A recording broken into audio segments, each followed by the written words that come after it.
જામનગર વાડીનાર બંદર ખાતે જગ વસંત નામનું એલપીજી ભરેલું વિશાળ જહાજ પહોંચ્યા બાદ આજે બીજા દિવસે ગેસ સ્થળાંતરની કામગીરી સક્રિય રીતે શરૂ કરવામાં આવી છે।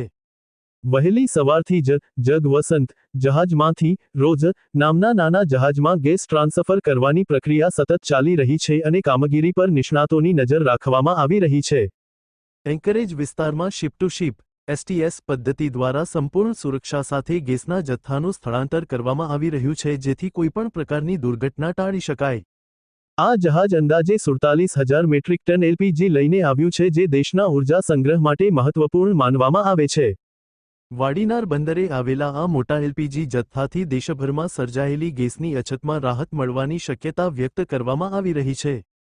મિડલ ઈસ્ટમાં વધતા તણાવ વચ્ચે ભારત માટે આ સપ્લાય ખૂબ જ મહત્વપૂર્ણ બની રહી છે અને ઉર્જા સુરક્ષા માટે આ એક સકારાત્મક સંકેત માનવામાં આવે છે। ઉર્જા પુરવઠાની સતતતા જાળવવા માટે સંબંધિત તંત્ર દ્વારા સઘન અને સંકલિત કામગીરી હાથ ધરવામાં આવી રહી છે।